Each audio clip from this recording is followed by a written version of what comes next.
talkative than normal. She listens to me so well.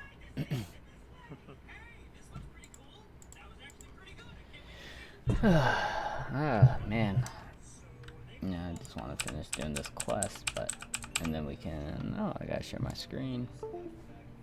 So you can watch me play Lost Ark. You get your chickens done, though? Yeah. I literally walked on the island, cast 2 spells, and then left. Nice. I really haven't done too deep into the exploration yet. I want to, though. Yeah, I've got my gear up to the point that now I have a fail % chance when I upgrade. Oh no! I haven't failed any yet, but But you can. The chance is there. I'm getting my chef. Where are you? Locate. Oh, it's like behind me. Well, at least I don't have to leave. That would be annoying. Going back to Luturan's a pain in the ass, because then you gotta go to the ocean liner to go back to Vern, and I'm like, oh god. Doesn't let you teleport. No. Cream cheese Aragasta. Dude, it's undercooked.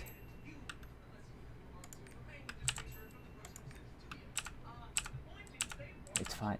Call her a donut. What are you, a donut?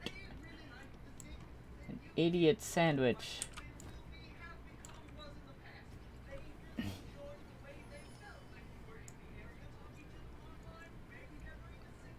I just want these chefs. But yeah, overall you've been liking, obviously, Lost Ark a lot. You were saying before you like the island exploration, or not the exploration. I like the exploration. You like the actual sailing and like doing the co-op stuff. Not even that. I think the island stuff, like just the different events that pop up on different islands. Yeah. I've sunk my entire weekend to that. I haven't done anything else this weekend. God. Other than like the chaos dungeons and the raid that we did, but solo, that's the only thing I've done is sailed from island to island. Yep, that sounds about right. Like, I've been forcing myself to obviously not do that. I'm like, let's just get the power pass done. Oh well, I did that first. So. Yeah. I mean, you're more responsible than I am, so. All right. I choose you.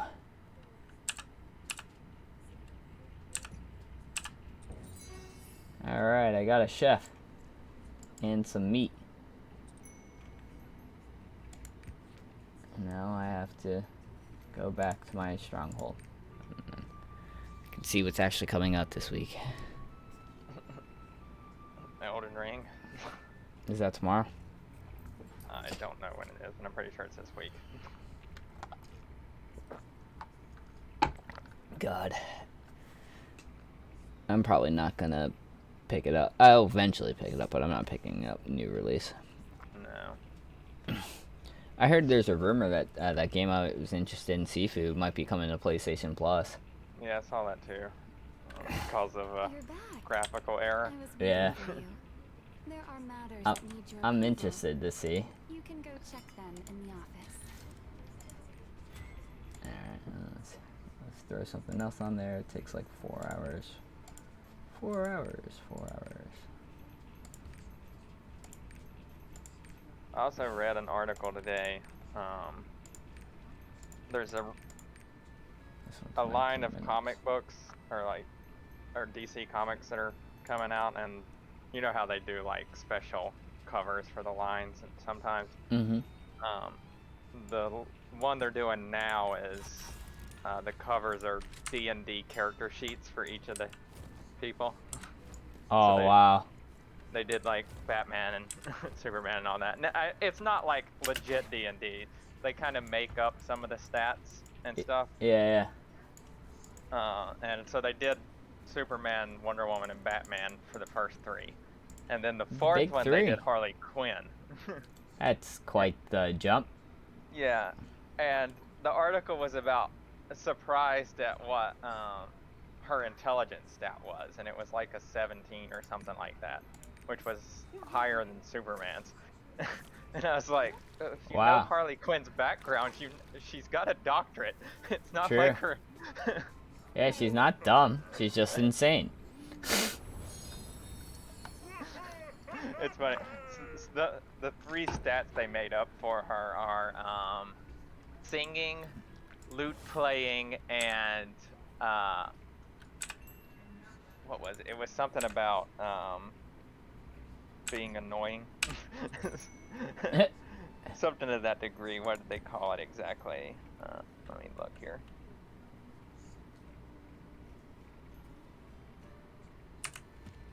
Oh, irritation is what they called it. That sounds about So, right. For singing, they gave her a 1. Aww. And lute playing a 3, and then irritation was a 17. Wow. Holy crap. One fine day. Snowflake powder. What the fuck is all this? Oh, I have to. Delicious feast.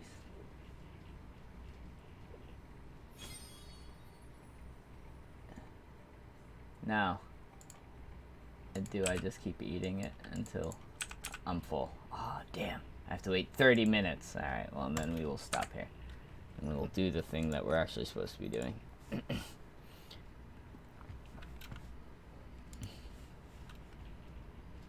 Cyberpunk Next Gen patch came out.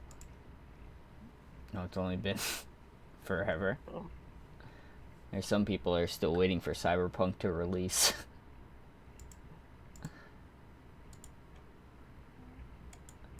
Whatever. I guess we'll just use this tab. I didn't want to really do that, but I also didn't want to close that or that. Can't look at the encounters. Don't cheat. Alright. This week, Game Informer. What you got? Destiny 2, The Witch Queen. Nope. Nice try, Destiny. For people still playing, I salute you and have fun with the new DLC. I've heard. I heard it's good. Yeah, Like everything. It's supposed to be like the biggest or like most or can't think of the word at the moment. Biggest expansion, or look forward to for. Yeah, they're looking forward to since the original game. I feel like that's always the hype. Yeah.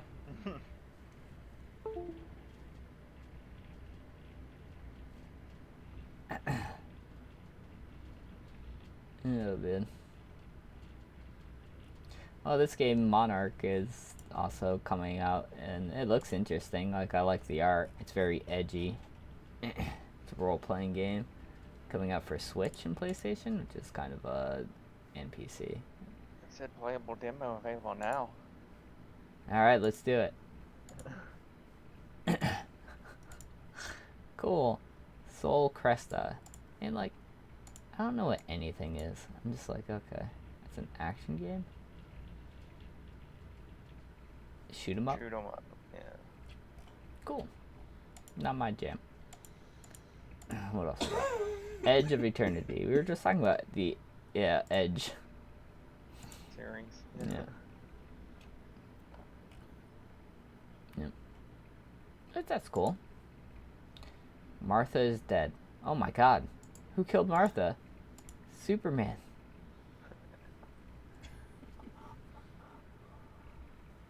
Is it Martha? Was it Martha Wayne Yeah. from Batman? Someone killed Martha. Duh.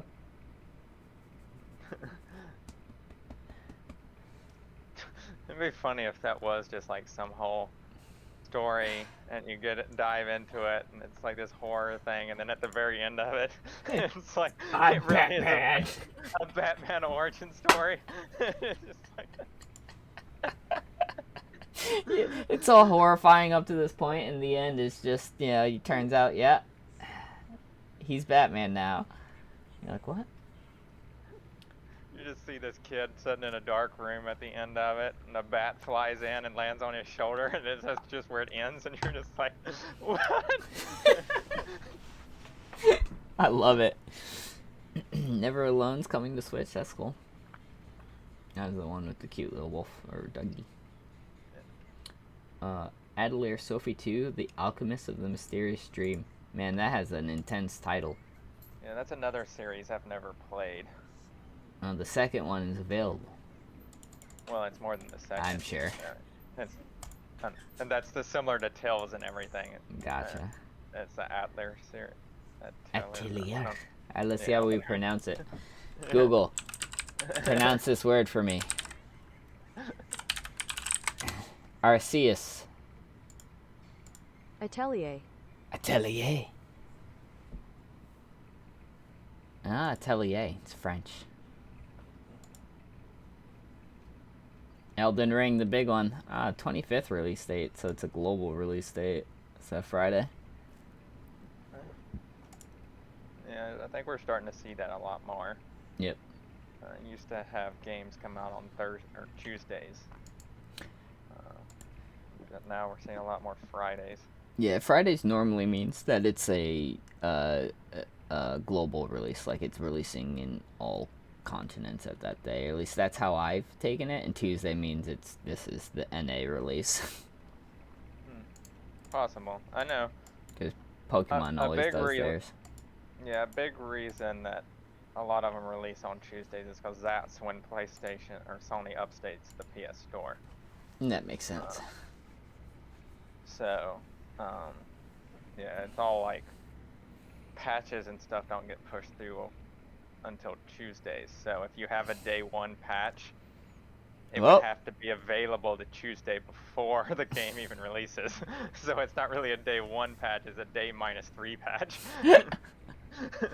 Well, damn, that's true though. But this is exciting.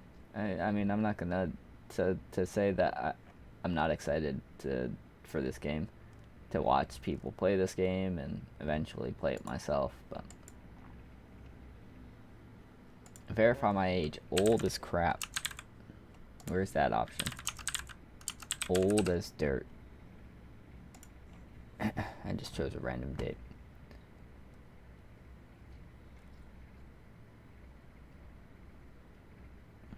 Registration for the closed network test. Damn, we missed it.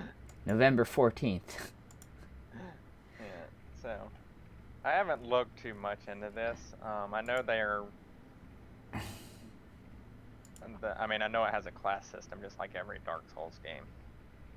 But do you know if they're actually putting more emphasis on the class system? Because I felt like when I was playing Dark Souls, the classes didn't matter that much. It doesn't. It was all whatever stats you were doing, and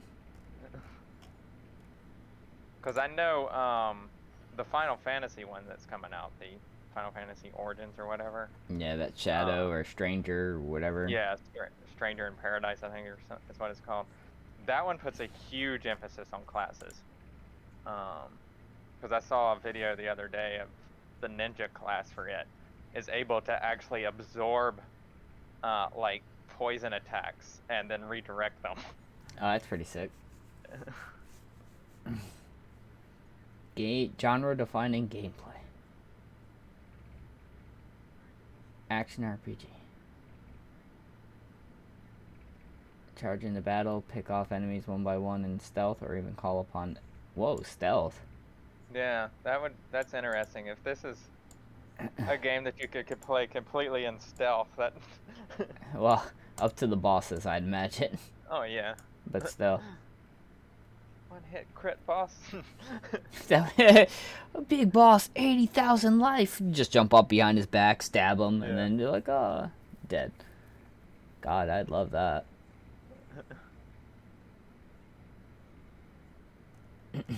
Yeah, maybe. I was going to say, since they didn't say something like, full structured class system, that maybe no, but then I saw the, you know, uh, pick off enemies one by one using stealth, and stealth has never really been a thing to my knowledge in the Soul series. Like, besides Sekiro. Sekiro, I mean, no, Sekiro's not part of Souls, but it's a very Souls game. And yeah, you can definitely kill a whole bunch of things using stealth.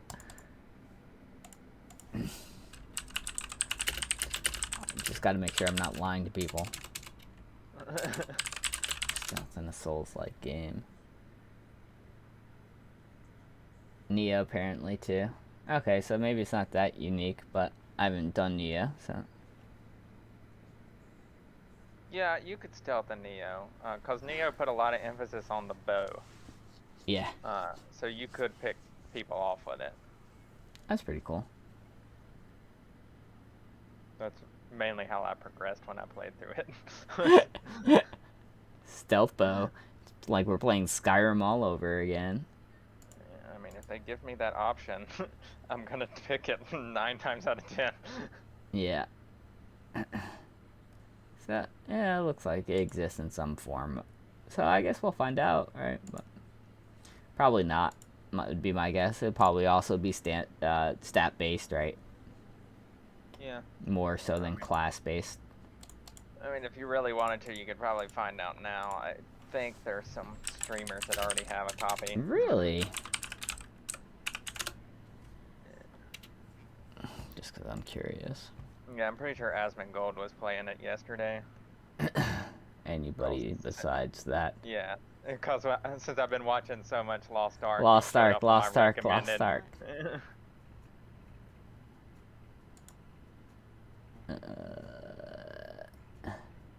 Categories, because I don't want that person's audio in my stuff. Yeah, there it is. 979 views right now. This one's just a countdown. 600 people watching a countdown for a game that's still 3 days away. Yeah, all these are countdowns for the most part. Yeah. I don't know what that person is playing. I don't know, maybe he just had like a 1-day partnership thing where he could stream it. Yeah. That's definitely not Elden Ring.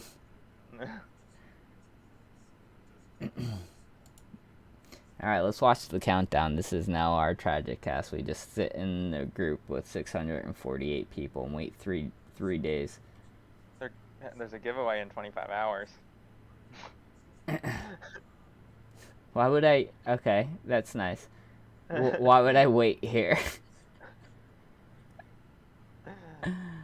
Maybe they've got some bot that the longer you watch, the higher your chance. The Elden Ring countdown release. We're giving away 40 free digitals, a copy of Elden Ring 48 hours before the official release.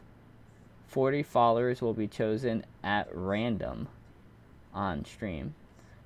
Follow. You've already pre-ordered and you win. You can choose to gift your copy to someone else.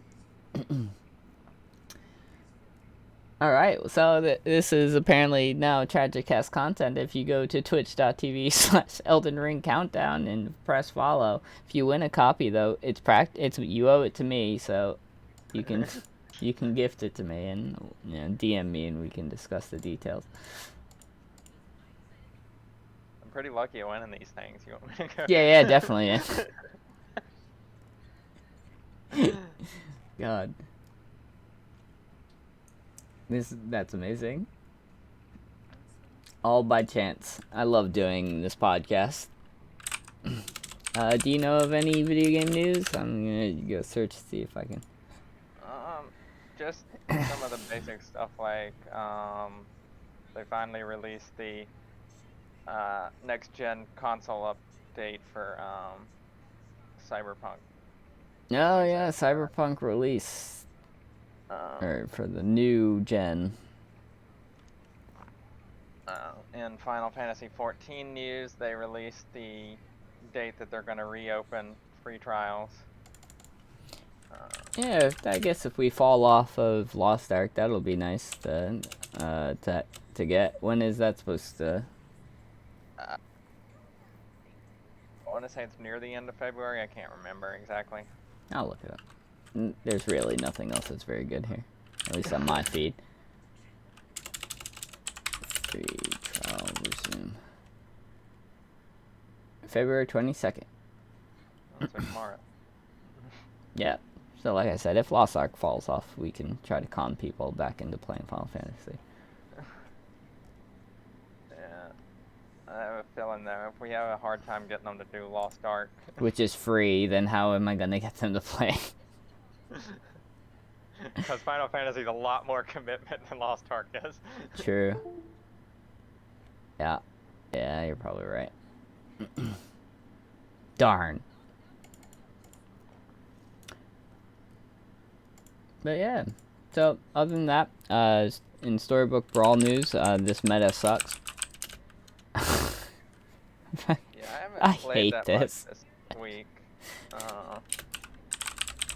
I was actually doing really well in this meta. Yeah, but I have a question for you. Have you been having fun? I mean, I have, because this meta kind of plays into how I play anyway. Oh man, I feel like if you're not dwarves, then I don't know what you're doing with your life. Well. Or doing whatever stuff that, like, half-ball and dwarves are the only thing you see, which normally sounds amazing. The problem is that means that you're just going up against other comps that are doing the same thing you are, and sometimes they're just doing it better than you are, and then you're just like, well. That's why you've just got to play Trophy Hunter stuff. Yeah, you see a lot of Trophy Hunter now too. As you saw though, when I was playing, some Trophy Hunters still don't know what the hell they're doing. Oh god, that was awful. Yeah, I was just like, what the hell? Oh man. Yeah, I was doing well and probably had a chance at making it this month, but Lost Ark has sucked all of my gameplay time. Yeah. Sign of a new game. And it feels good. Yep, this tournament is this weekend. Both me and AliUX will be playing in it. Honestly, like, I just haven't been enjoying myself when I play. So I probably will get 1/8, and then I'll just be like, okay, I'm dropping. But you know, who knows? I might do really well. No, my luck, this will be the tournament I do really well in, and I'm just, like, not even enjoying myself. Like, I just played a game prior to this, and I was doing hat ball stuff on Merlin. It wasn't hat, though. It was half an Aeon. I didn't have an upgraded Aeon. I had ball and fork, though. And that was all I really needed. And yeah, sure, like, that was cool, but I don't know. No one's doing anything. My end game was Geppetto on animals, and he knew he wasn't going to win. But overall, I still love the game. You know, hopefully, either, depending on how everybody else feels, the meta will change and it'll improve, and then I'll probably play more often then. But I do think after the tournament, after this week, I'll probably be taking a little bit of a hiatus until things have changed. Because right now I'm not even qualified for the March one, so. Yeah, so, I mean, if it's anything like last month's tournament, they'll go into the tournament, dwarves will get played in almost every round, and then they'll change it on Monday. Yep. Because that's what they did to Pumpkin. Yep. Instantly. But yeah, overall that's been cool. So it really looks like we've just been playing really Lost Ark, and I mean, we could talk about that, but I mean, there's already a whole bunch of people you can watch play that. There's already a whole bunch of guys that tell you how to play that. So like I guess a unique experience would be the question that you asked is what are you really enjoying that's making you kind of play besides the it feels new feeling? Yeah. For me, it's the everything around the ships, the sailing, islands, that kind of stuff. My experience with MMOs have always been, oh, here you are on this continent, just go from one village to the next and pick up side quest and main story and move on, and then when you get to end game, it's all just, let's hang out in the biggest city and then just queue up for dungeons and raids, and Yeah. that's all there is to it. And, this one, I mean, there's events that occur like every 10 minutes. And so you sail to one event and do it, and then by the time you do it, there's another one that's getting ready to pop, so you can just leave it and go to another. And sure, after a while, those events may get repetitive, but right now it's new and something different. Yeah, interesting. I can see that. Yeah, me personally, I honestly think I'm only in it because one, this is a game that majority of our play group is playing, and I just like playing with other people. I'm not saying it's a bad game. It's not like this amazing thing. If we decided to play Final Fantasy instead tomorrow, I'd be down, basically. Yeah. It's probably also because I don't know what the hell I'm doing with my class, and you keep getting MVP. Oh, yeah. Well, it doesn't hurt that I'm also like almost 100 item level higher than you are. I made it to 320 today. Yeah, I'm 430, I think, right now. So yeah, I am 100 higher than you. Oh, man. I do know the other day, before you joined us, when it was just me and Ryan, Ryan told me that he's really enjoying it a lot and hopes that we at least have enough to stick around to do some end game rating and stuff when he gets there. I'll get there faster, Ryan. Damn. We probably will. I feel like Sam and Kingston overall are enjoying it. So. Yeah. Yeah, like I said, like you said, I don't think it's any like great, super like genre redefining game or anything like that everybody should go out and pick up. But I think it's a suitable party MMO that the combat is fine. Yeah. I don't think it takes a lot of skill level, really. As long as you you can look up a guide and learn your rotation and just. Yep. You've got 8 buttons. And then face roll, dog. Yeah. Like you don't even really have to do a rotation. Obviously, if you learn your rotation and do them in the correct order, you're gonna have better results. But yeah, you literally could just hit the 8 buttons whenever they're on cooldown. It's like. Yep. And you can probably do just fine. And depending on what class you are over other classes, you probably still do better than the people that know how to play their class optimally. Yeah. But yeah, I've been enjoying my Deathblade, and like you said, it's still a good game. Yeah, and it's free. Yeah. But it was funny is somebody over the weekend asked me if I would recommend it or something like that. It's like, oh, you've been and I'm like, I enjoy it. And then like, would you recommend it? And I was like, not really. Like, and it's not because it's a bad game, right? It's more of like, it's free, and if you're already asking for a recommendation, you probably don't want to play it anyway. Yeah, I could see that. Like, it's free if you were even curious at all, you would have already downloaded it.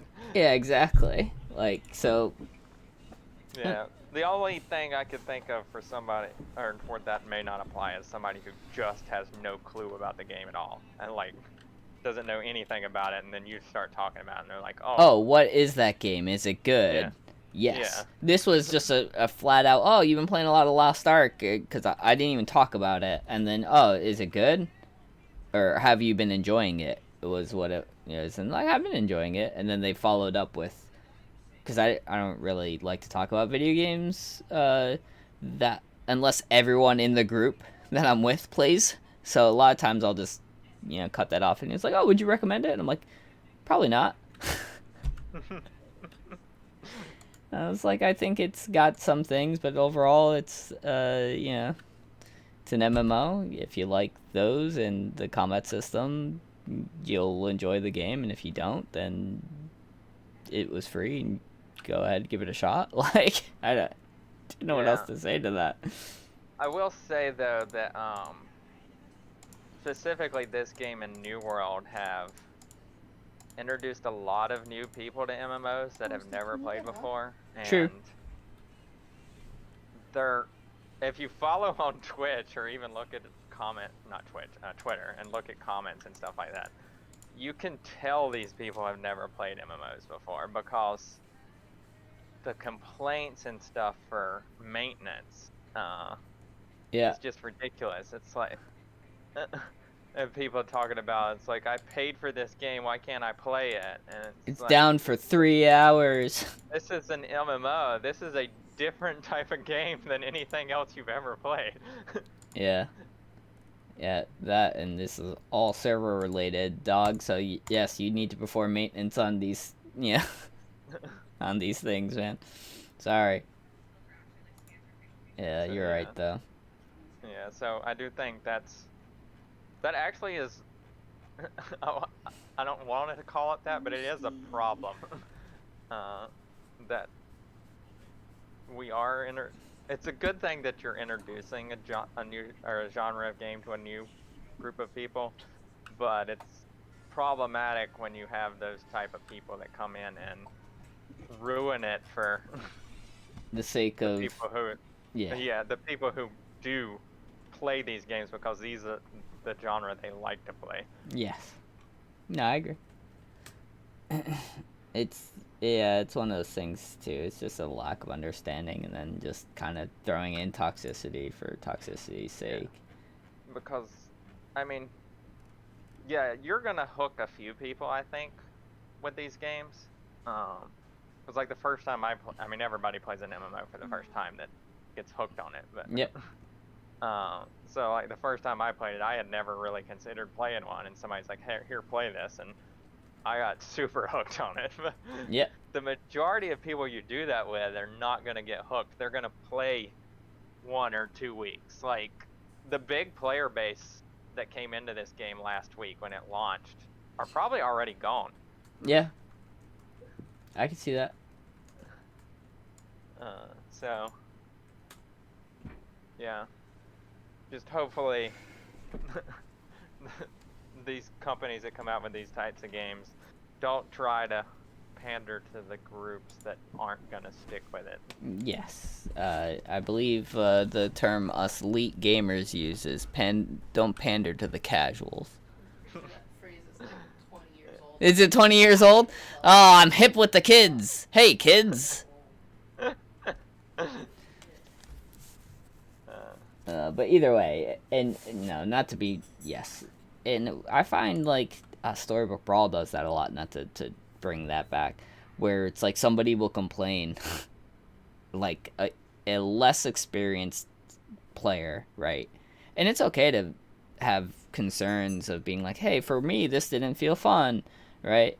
But when the dev goes, when the comp people are like, well, that's because you haven't learned to either combat that, right? Or like you haven't learned how to build up strategies yet. There's things you can do. And instead the devs go, oh no, alright, well if it doesn't feel fun for you guys, then let's nerf it.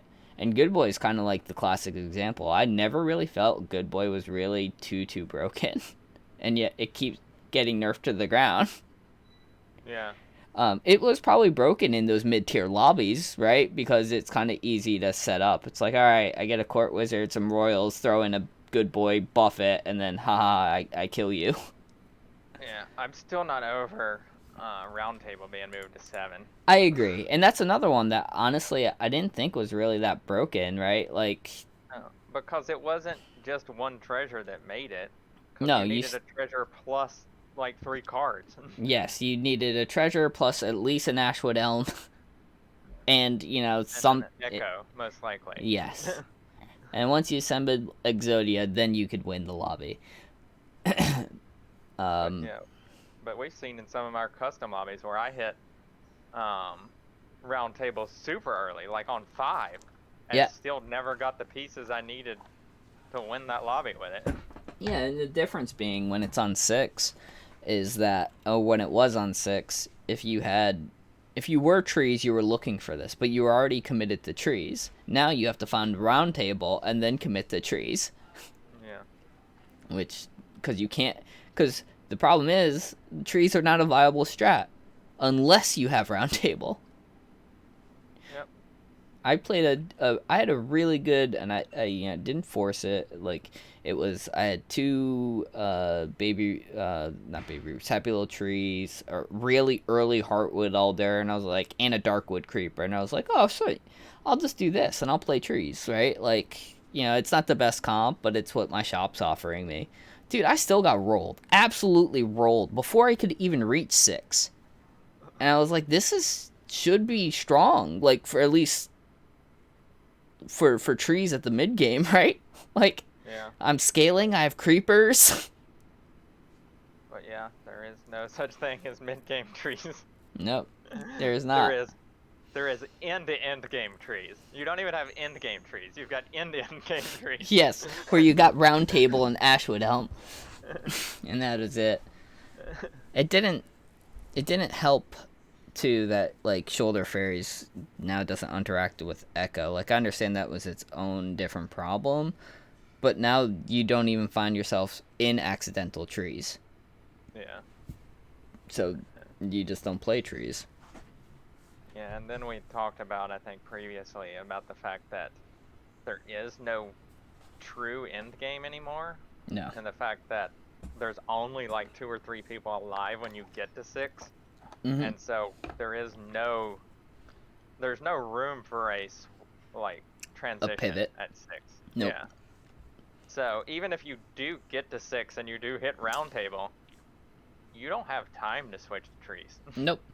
And I mean, a good example is even that game I was talking about earlier, where I had ball, fork, and then, God, I can't remember what my other spell was. It was irrelevant. But the point is like, my Geppetto opponent, what could he do? You can't switch the scam to try to beat me. Yeah. I mean, I had an upgraded Storm King, I was Merlin, Aeon, upgraded Book, like, and a big cat and 2 Weavers in the back that were just growing, and a Sporko that was also huge. Yeah. So at that point, it's just go for the ride. Yeah, you have to just commit and hope that Bearstein Echoes or a good spell are going to get you there, and that's just not... It's not fun, right? Like, it's not competitive. Like, there's nothing, like... If this was old school Storybook Brawl, he could have, like, found a way to, like, pivot into, like, Pumpkin King out of nowhere, or something that would have, been better against my, Storm King. Yeah. It's like, I feel like you can't even play tech pieces anymore. Like, he couldn't grab a Medusa to even hope to hit my Storm King. Because didn't further his comp. And I think we can trace all of this back to the removal of Adventurer. Yep. It's funny that you said that. Is that I know you're not in my comp Storybook Brawl thing, and someone actually just said that same exact argument. It was like, honestly, I feel like if you bring back Adventurer, the game will balance itself out better. Yeah. Yeah, I know. I mean, a lot of people hated it because the people that knew how to use Adventurer were going to win a lobby over people who didn't. But when you get to this Mythic and Legend where we're at, everybody should know how to use Adventurer at that point. Yep, and if not, you learn. Well, if not, you probably shouldn't be there. True. So yeah, but I mean, I think they took it out when most people were still in Royal, Yes. and it was definitely when Royal and Legend were still in the same lobbies, and so the Legend people were just rolling Royals with it. Yep. So yeah, I mean, we're still in obviously early access here. I don't think it hurts to bring it back for a trial run. Either that or bring back Bugbear. God, that Well, the card. thing with Bugbear is That- they used that character art for something else. Yeah. Oh well. But yeah, I don't know. I'm always probably tangentially going to be aware because I like the auto battler system a lot, and this is probably one of my favorites that I've played. I've only really played the Hearthstone. Maybe I should give Team Fight Tactics or something a chance, but that one's a lot more complicated than I feel like I want to get into. I'm already having a tough time following Lost Ark's progression system. But yeah. So yeah, I think that will close out the video game stuff unless you have something else that. No. Then. Yeah, pretty much. I don't have much. Yeah. Then I have a question for you. For this end portion of D&D talk, what have you seen from Critical Role out of the Campaign 3 and or Legend of Vox Machina? I have not watched the anime or cartoon yet. Yeah, anime's fun. It's practically an anime. I have got my brother's login, so I am ready to watch it now that all the episodes are out, but I have not watched it yet. Alright. I have watched all of Campaign 3. Alright, good. So have I. And Yep. the sadness. dreaded day has come. Yes. I knew you were going to jump there just like me. Robbie is gone. Damon. Robbie Damon. Damon. There he is. I'll miss you, Robbie. Hopefully they do bring him back. Who's searching up his wife? Sorry. He does talk about his kids all the time on the show, so I don't know, maybe somebody's curious. Yeah, for it to show up third under my Google, like, characters, movies, and TV shows, wife. And then Persona 5. Oh, he plays Akechi? Oh, I don't think I like him anymore. I should kind of see what he voice acts real quick. But yes, his last episode, because he had to deal with his stupid brother. Yeah. I don't know if you stuck around to watch the end. You know, their like talk session after it's over. Yeah. They did announce that they are coming out with a 2-part EXU, I guess, session or one shot, if you will, and he will be back for it. Oh, good. I don't know when those will air. They're already completed though. I would assume so if they already know it's 2 episodes. Yeah, that's My true. guess would be one would be next week because they take the last week of the month off. Oh yeah. So that would be my initial guess, but I can't. I don't want anybody to take my word on that. You don't want to stamp your Yeah. yeah, on the internet, recorded for everyone to hear. I remember a day where the internet was easier to navigate. I'm just kidding. There's never been a day like that. So, Critical Role. Wow, this actually shows up on. That's Yeah. crazy. I use IMDb for Critical Role a lot. That's crazy. Yeah, especially when they have like guest stars on. It's like, well, let's see what else they did. So yeah. That's awesome that it shows up here.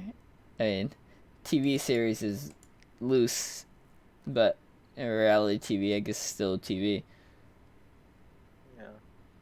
I thought they had a different thing for web series. Yeah, web series would make more sense. I did Halo Infinite.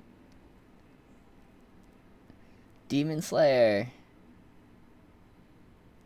He was Hagenesuka.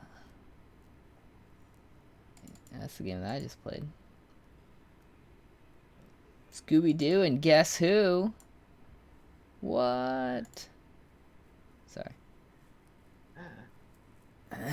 I was distracted. Exandria Unlimited shows up there, and there it is. Battle game in 5 seconds. Back for blood. It just says voice though, so It's probably somebody in the like town or something. yeah. WarriorWare, get it together. So like a lot of his Lost Judgment. Okay. My Hero Academia. Neo, The World Ends With You, Seven Deadly Sins. Yeah, he's Guild Thunder. Okay. Hey, Akar Kessel. He's the villain guy, the warlock with that Krashnabon chose. Oh my god. Fate Grand Order. It's actually really funny, the fact that he's in Dark Alliance, which came out before EXU did, and EXU was the first time he ever played D&D. So he was in a D&D video game before he was in. He played a D&D game. That's hilarious. Oh, he plays the cop guy that LUX was smooching in Cyberpunk. And no one knows or cares about that. Bugsnax Godfall. He plays Peter Parker in Spider-Man TV series. Oh, I didn't even know there was a 2017. Jesus. Oh, he plays Spider-Man Superior Spider-Man. I don't even know what that means. But yeah, that's a big one. I was about to say, he hasn't really played anything big. Oh, he's Megumi in Jujutsu Kaisen. Oh, he's also Jin in God of High School. Never mind. This guy's... And this is only up to 2020. Yeah, he's had a busy past couple years. Yeah, good for him though. I do hope he makes it back. Yeah, hopefully he's just got like some scheduling conflicts or something. Yeah. Hey, what's up? Can you guys hear me? Yeah. This is That's something I can't hear you. Oh man. Either way though, I'm gonna miss Robbie a lot. Might need to turn on my Alright. sounds. Thank you. You might get server muted. Hello. Hi. I can hear you now. Oh, good. This is actually, we're in the middle of our podcast. You're welcome to stay if you want. Oh, I'm sorry. Am I interrupting you? Oh, no, yeah. Just talking about some D&D stuff. Do you watch D&D? No. And do you watch Critical Role at all? No. You probably would find this part boring then. I'm sorry. Oh, no, you're good. We just finished the Lost Ark shit. You would have been more than welcome to jump in and talk about what you know there, because you left a lot of good guides that, you know. Fucking y'all shit up, though. Nah, you're all good, dog. No one fucking watches this shit. We just mostly do it because it's fun. More than, anything else. So you're good. But yeah, unless you want to hear a whole bunch of boring D&D talk for you, I probably wouldn't chill in here. Alright, I'll let you guys get back to it. I'm sorry. Oh, you're good, man. You're good. No worry.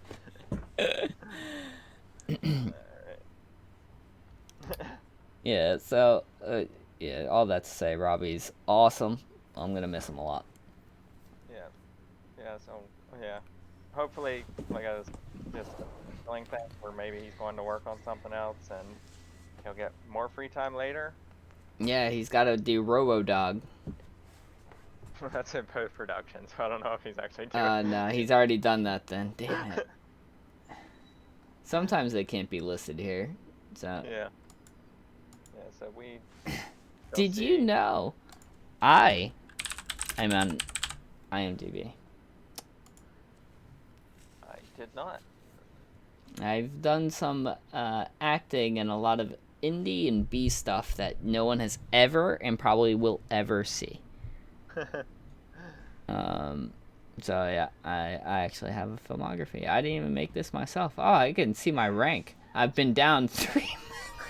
You're down 3 million this week. So the question is why were you up 4 million a week ago? Yeah, I know. What the fuck? I haven't done anything since 2013, dog. Somebody found something that you were in and watched it last week. Oh my god. But either way, I've done some. I'm into martial arts. I've done some stunt coordination and stuff like that too.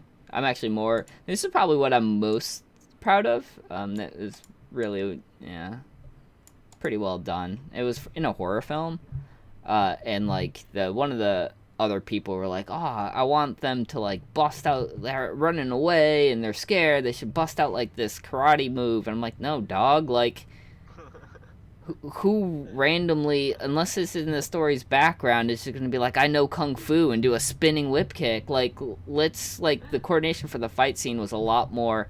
I treated it like a street brawler, right? Like, or someone, if they've gotten into a fight, is I'm gonna throw a haymaker, right? I'm not gonna throw a perfect fucking like right punch with a cross. So that was fun.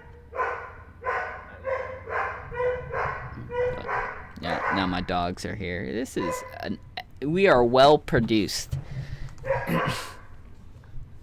But yeah, it's this was pretty funny. I have an IMDb, so a lot of times I'll just throw that out there, be like, "Oh, I've got an IMDb." It's funny is I didn't even make this. Like, you can make your own stuff, but Yeah. I did not.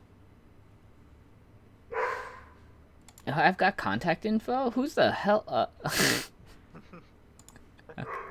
I'm not signing up for pro. It's like, I've already got my home page. Just let me see it. You would think, right? Maybe I have to actually log in. I'm not logged in. I don't think those are tied though, because like I said, No, I didn't probably create this. You would probably have to get like a verified account or something. God. But yeah, so that's my claim to fame. But let's bring it back to some more D&D stuff. Overall, I almost feel like, and I hope I'm wrong with this gut feeling, I feel like Robbie was doing something to this party that was kind of uniting a lot of like how I felt about everything, and I almost feel like with his absence, I'm literally gonna feel like there's something missing. Yeah, I agree.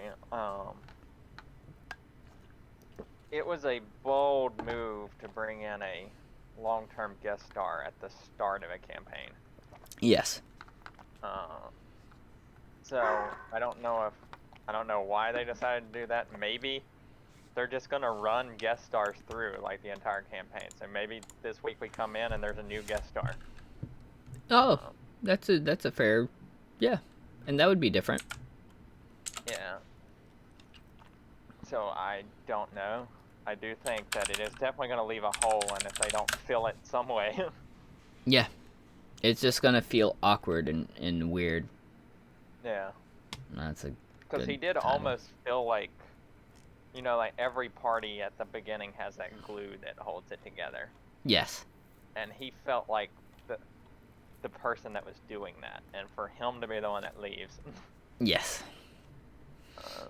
Yeah, I'm glad, I guess, that you're kind of worried in the same way that I'm worried. Luckily, the cast is great, right?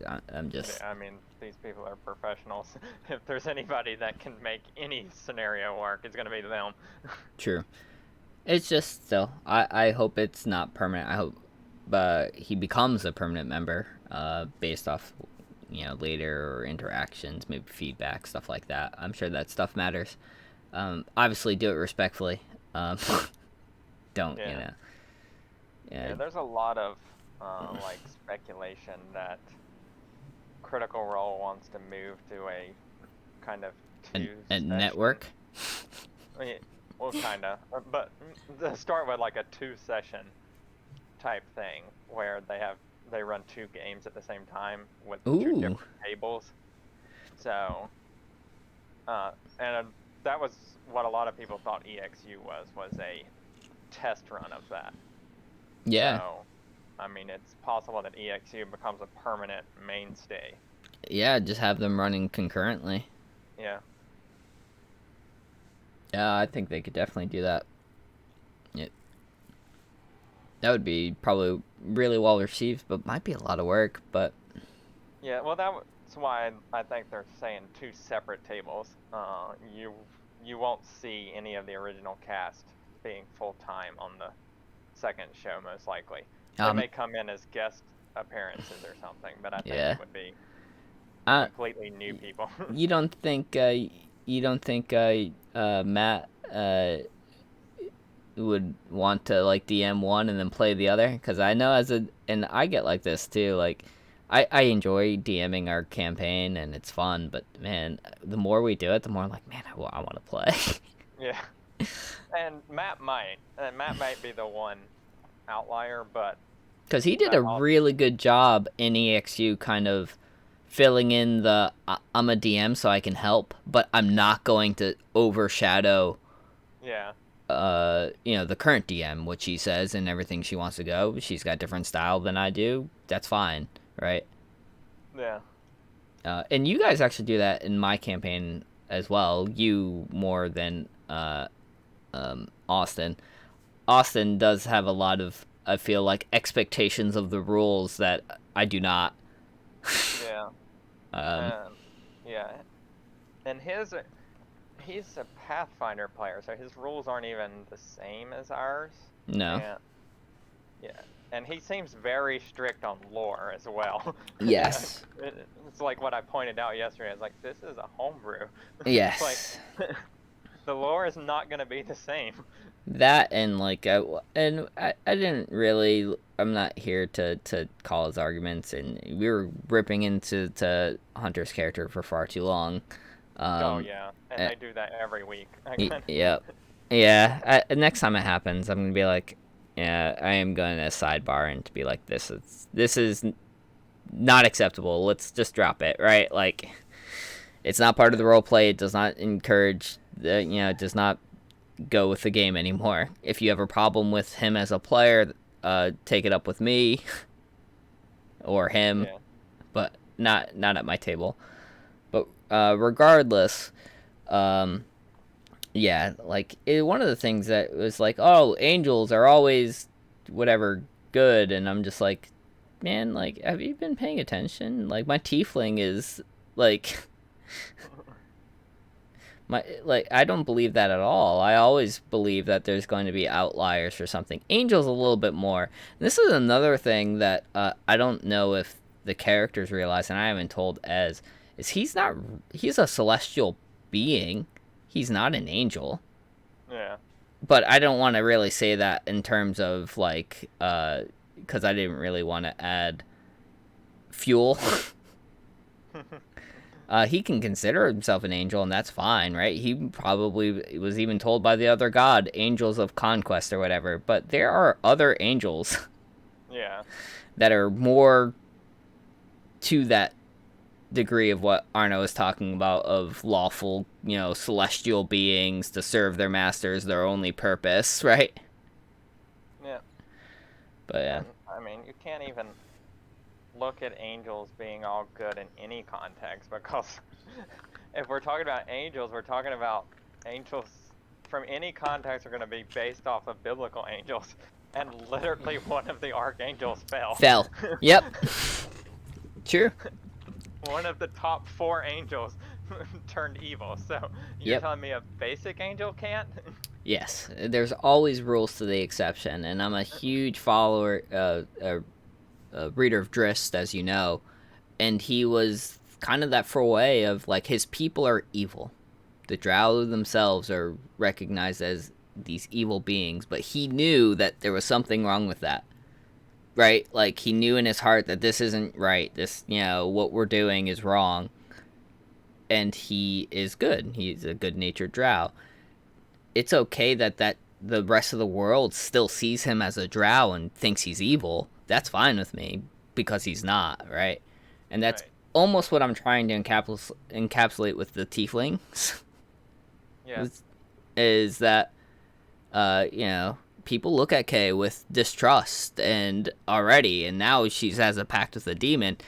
And I'll tell you, because I know you can separate what we're talking about from your player character.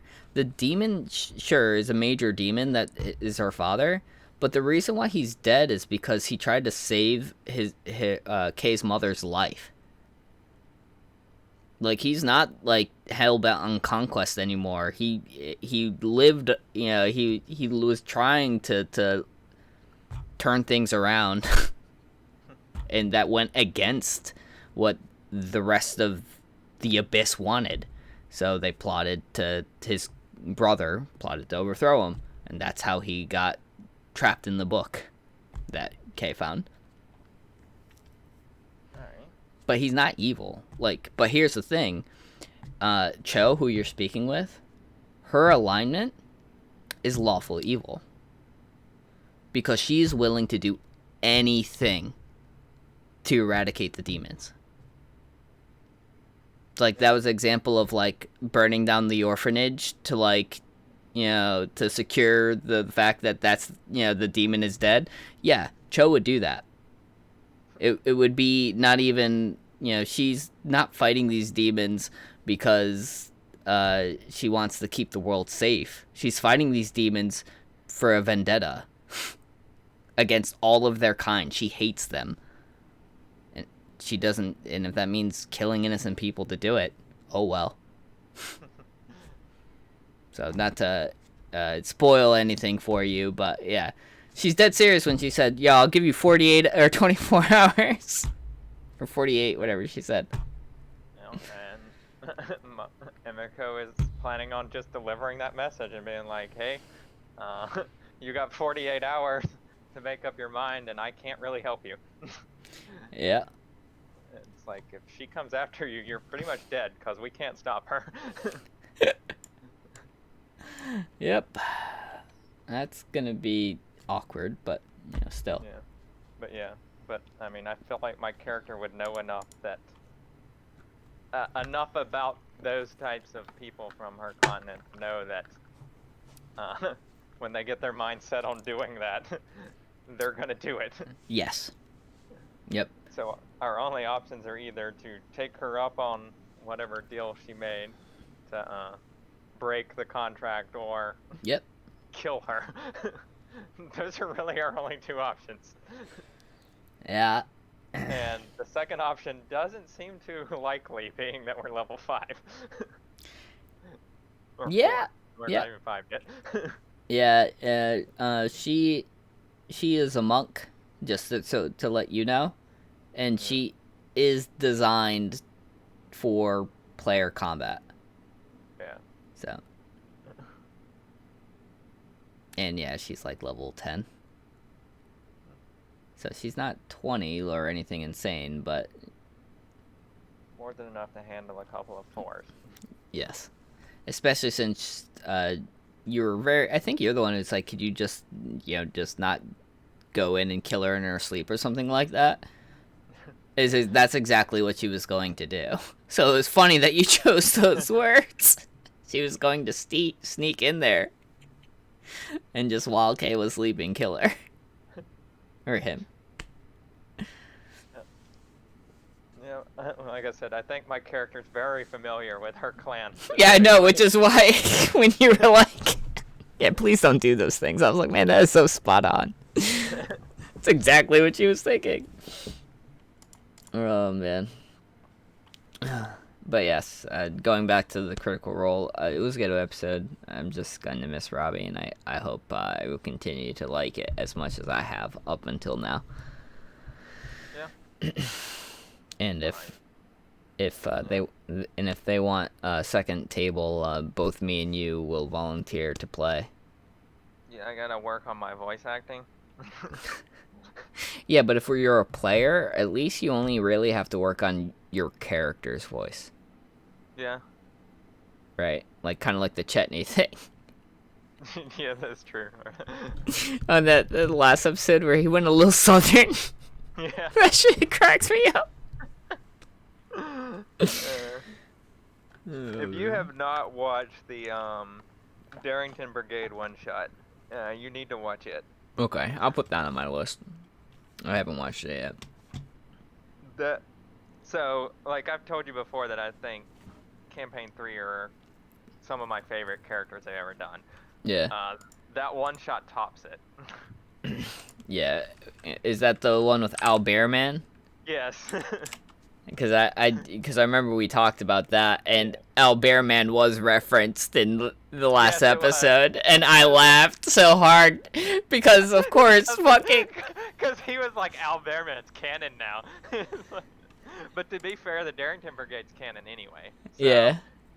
Everyone knew Al Bearman was already canon. Well, no, what I loved with Matt's whole thing with that was, like, Al Bearman's a myth when he was playing Lord Asteros.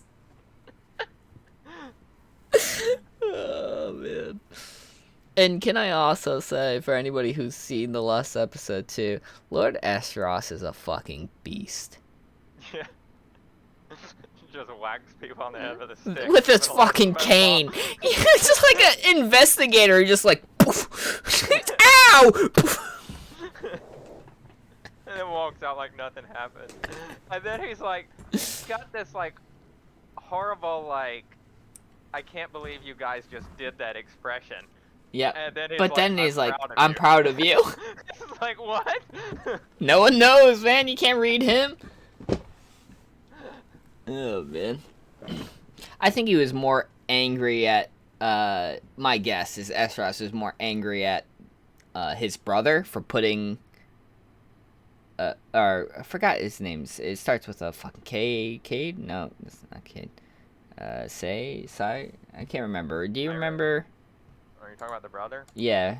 It's Brother Cyrus, that's what it is. I think he was more upset at Cyrus from putting everybody at risk when he was warned how many different times, Chetney came to, be like, hey, don't do anything. We're here doing shit. Yeah.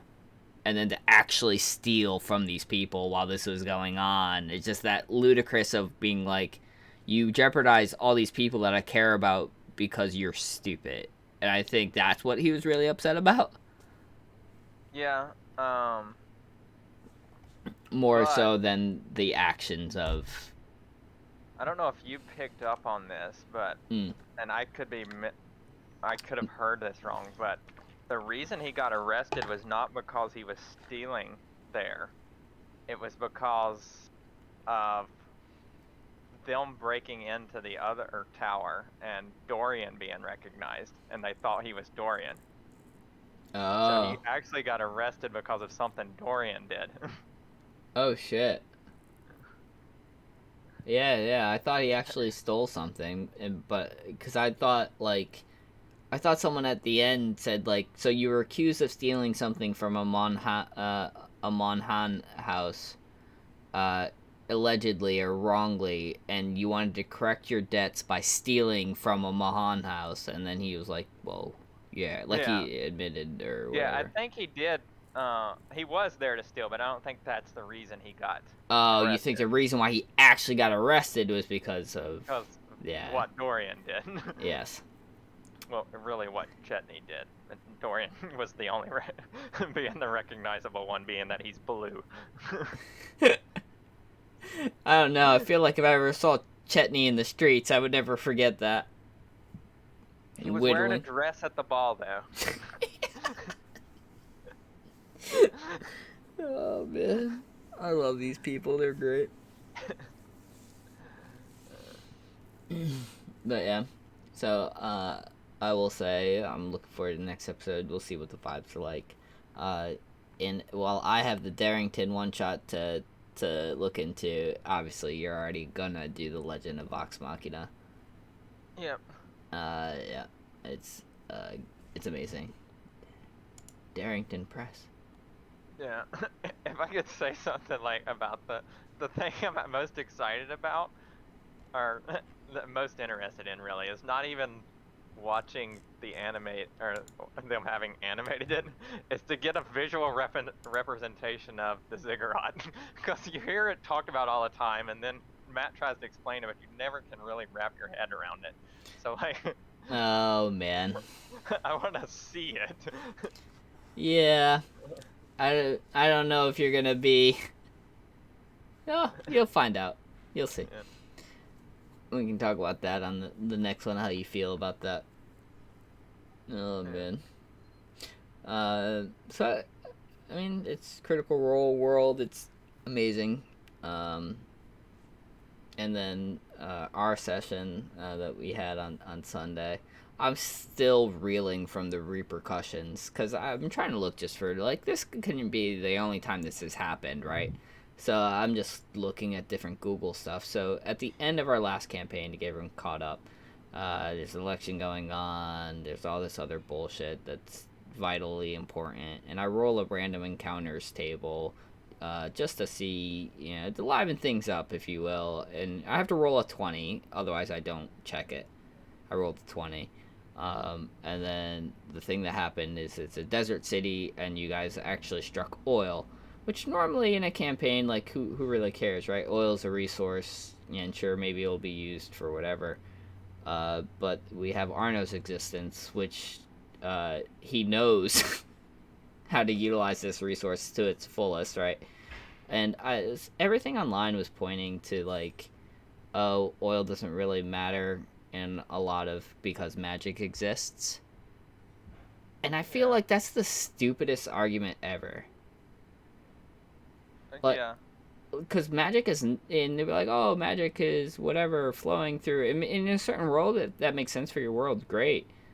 But, like, magic is a finite resource. Otherwise, my warlock would be able to cast 5 level 6, 50 level spells a day.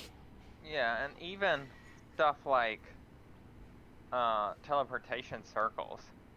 You have to cast teleportation circle in one spot every day for a year in order to use that. Yeah, and that's a lot of magic.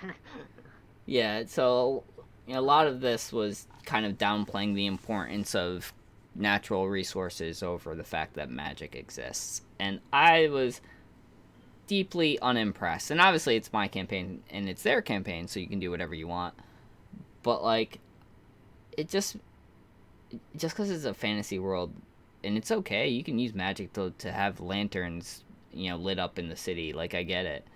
But, like, these resources that exist in our world, if they were to exist in a fantasy world, is still going to have some sort of impact. So just to write that off completely was just like, I don't understand that.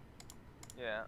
One suggestion that I thought of earlier today, you may want to take a look at the Eberron book. Oh, the Eberron book in general? Yeah, because that's where the Warforged was introduced. That's where your what is the Artificer class is introduced.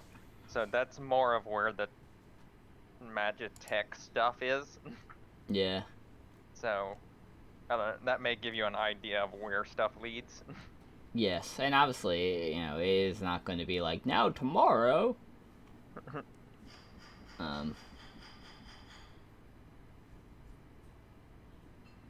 But what I do think will happen as stuff gets worked on, I think you're gonna start seeing level 1 artificers like that. That'll exist in your world, right? Oh, yep. and that gnome that you talked about, by the way, yeah, is an artificer. No one's met him yet. But if this oil talk does reach the craftsman people, he will be the person that everyone will turn to. So, I don't know if that's going to ruin things for you. I know you wanted to play that character if for whatever reason you felt. Oh, no. I've got multiple fallback characters. I'm still more excited for your God, I forgot the name of the bird. The Kinku? Yeah. Yep. Where's the D&D Beyond? I don't think I have Eberron. But yeah, I'm definitely going to read a little bit more into that so I could be a little bit more prepared about what direction do I want to take, right? Or like how do I want to evolve this event from here? Because there's different things. Like I could do steampunk, like it makes sense. Yeah. And also I think a guiding hand will be, of course, Arno and your characters, right? Like if Arno's only really worried about weaponry, that does kind of change like how that's done, right? If we're not talking about engines and tanks and stuff like that, like, or engines for moving people. And Yeah, it might fall on my character to, after she learns what the capability things are, to like point out, hey, we can use these for civil matters as well. yeah, so it doesn't have to be just warfare. It sounds like this could be a resource instead of using magic, right? And you can even say, this is normally done with magic, but instead, wouldn't it make more sense to use this resource since we have and by the way, this isn't a small spill. Like, this is a, like, true, like, Beverly Hillbillies. Yes. So you literally have a very good amount to utilize, obviously, in testing and stuff like that. I don't think I did a very good job of explaining that, but it was also like 50 minutes past when we should have stopped, so I was kind of like, I don't. Yeah. But yeah, I will say, I'm probably done with the. I've learned my lesson. I'm probably done with the random table now. I will still roll, obviously, for the stuff I have been rolling that matters. Like, was the dragon killed? If it was killed, where did it go? Right? Yeah. But yeah, no, I think, like, as cool as that was, it's also, like, I kind of want to steer this a little more than I have been. And this makes it so, like, it's even further from me being able to plan things. So I'm like, okay, I've learned my lesson. And this was just another random event that spiraled us further out of control. Alright, and as you know, like, I've made this initially, not even as a D&D campaign, but as a video game that would go around the tower. The whole thing was to enter the tower, to gain, experience, wealth, fame, fortune, leave tower. We haven't been in the tower again! Yeah. We've been playing, 4 months now, every week? Yeah. We've been in the tower one time? Yeah.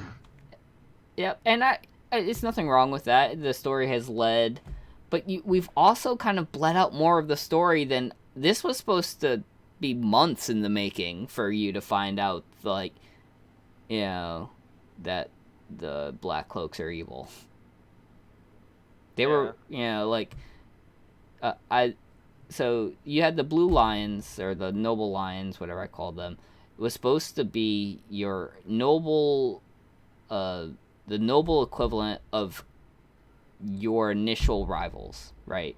Like, starts the same time, same level, both going together, seeing each other possibly in the tower, doing dick shit, like, whatever.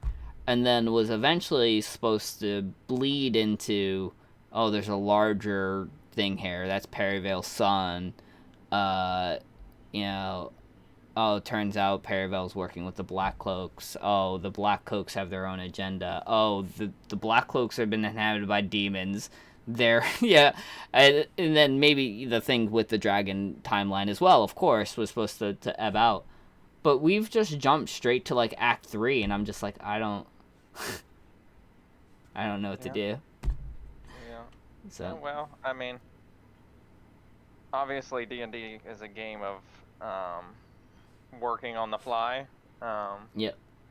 and changes and stuff like that, but also the fact that, I mean, you were talking about this was something that's not supposed to have been discovered for months. So, I mean, even from your perspective as a DM, we discovered this months in advance, so we discovered it before preparations were. Yeah. I mean, they're months behind in preparations of where you may have originally had them planned, so. Yep. I mean, it makes sense for them to not. Yeah, it also makes sense for them to be weaker at this stage, so. Yep. Yeah, I mean, yeah. it could be something we could theoretically fight at this stage. Yes, as opposed to, like, the Baylor that... Yeah. Yeah, it's a good counter. Overall, though, as long as people are still having fun, I'm interested to see... this is the most interested I'm seeing, is...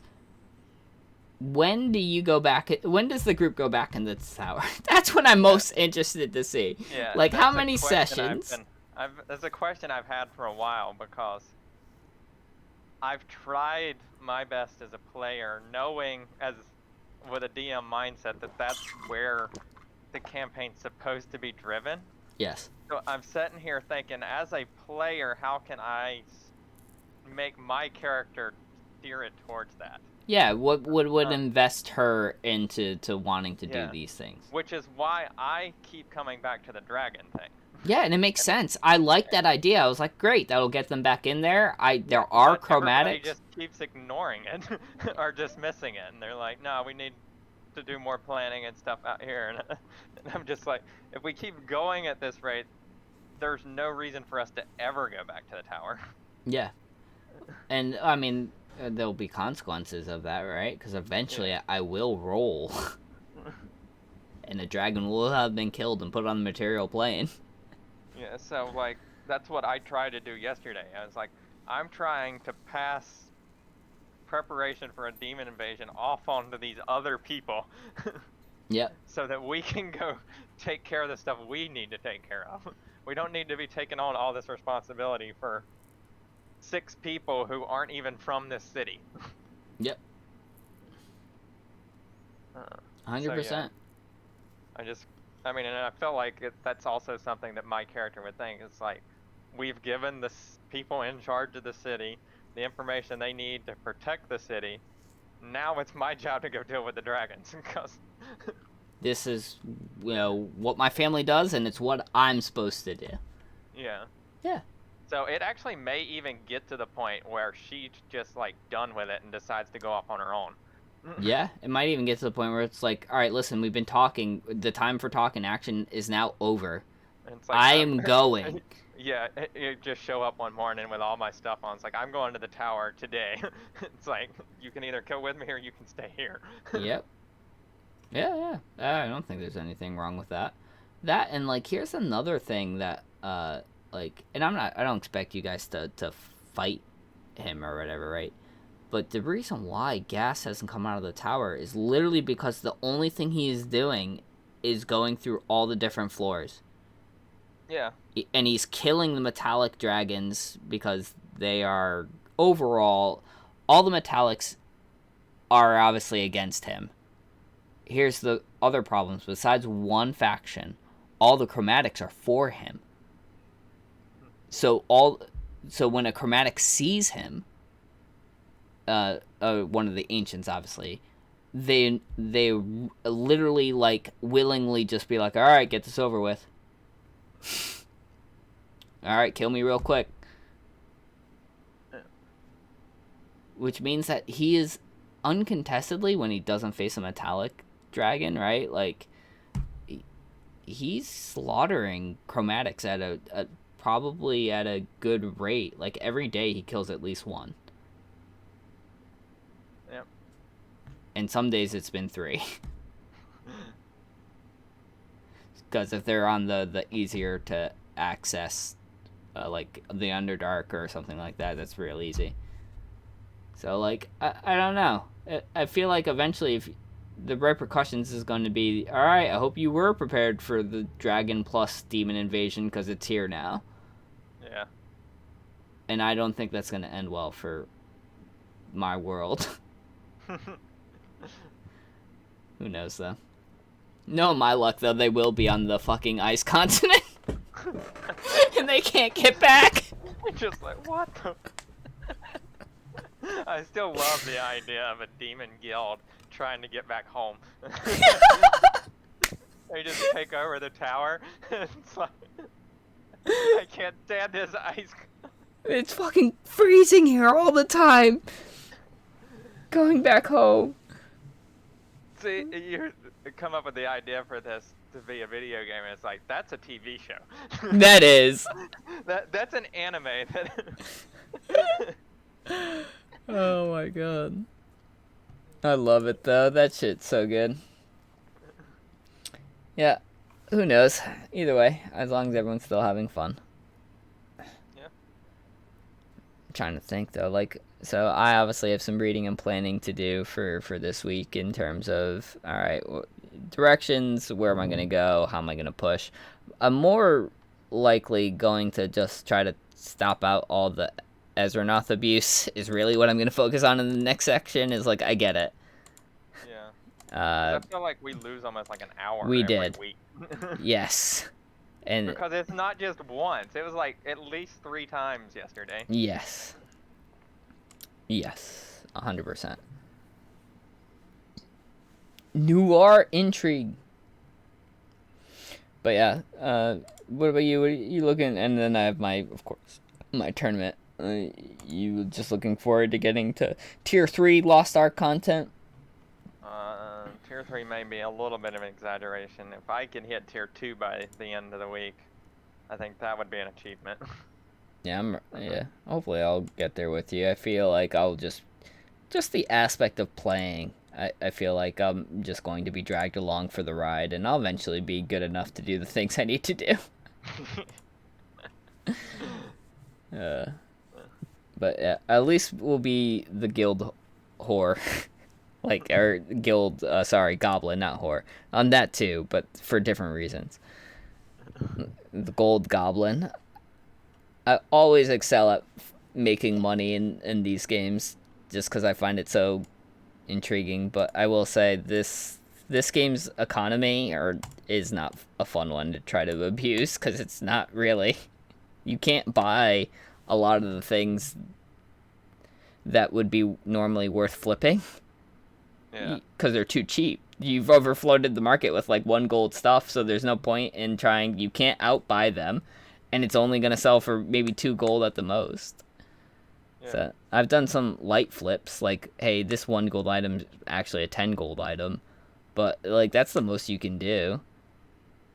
You can't even buy like mounts and put them up there for like 1,500 gold because there's still multiple mounts. Yeah, and maybe it may be something similar to what New World was. It is a new game, so you need time for the market to stabilize. Yeah. Yep. Because right now people don't know what's valuable.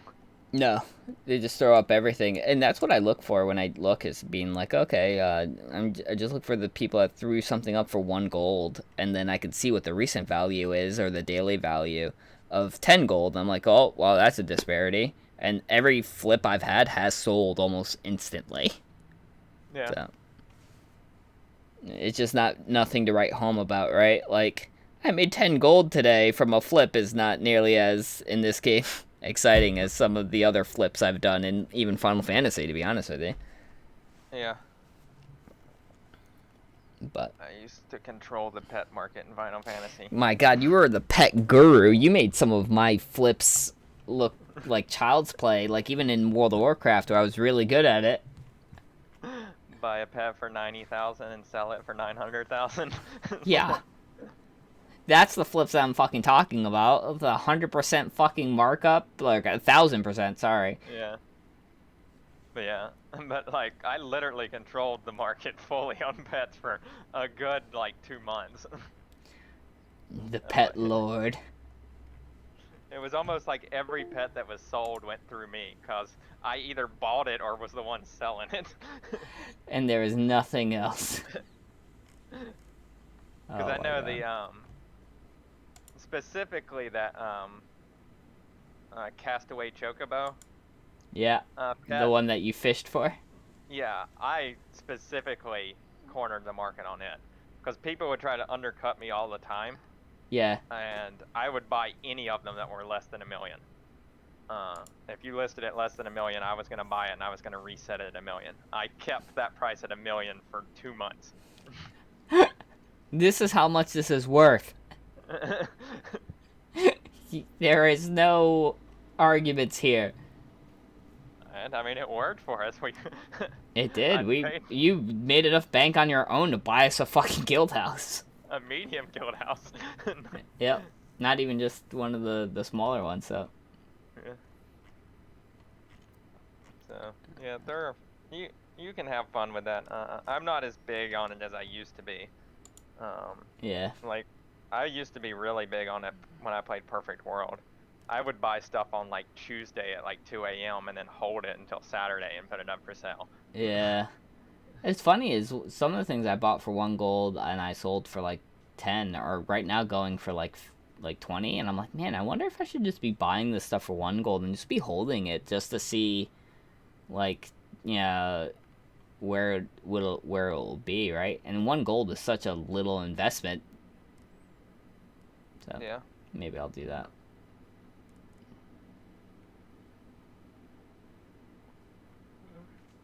But yeah, I think we've covered a lot of different stuff for the podcast. I want to grab something to eat, plus get and do the dishes so we can probably play more Lost Ark. Does that sound good to you, my friend? Uh-oh. Is he gone? Can't hear you. Can you hear me? No one knows. Either way, I hope... Oh, there it is. Sorry. You're good. I know. I had a phone call. Oh, you're good. You're good. So yeah, just rounding everything out. Hopefully we'll catch everyone next week. And yeah, I will not be here next week. If True. we do it on Monday, so we may have to postpone a day, or you do it without me. Yeah, we'll see. I'll see if I can get No Equal to come in here. Oh yeah, possibly. It might be our chance to push it back to a late session and get Ryan to guest star for one. Oh, there we go. As long as you're not gonna be too doped up, I wouldn't mind do like a depending on if he's free or not, like a 9:30 or 10 o'clock. Yeah, I'll have to. I can't make any promises, but. Yeah, we'll see how you feel. You can let me know. Yeah. But yeah. All right. Well, I hope we catch everyone next week. I will be playing more Storybook Brawl because I need to, and more Lost Ark with everybody else because it's fun. But yeah, hopefully I'll catch you all later. All right.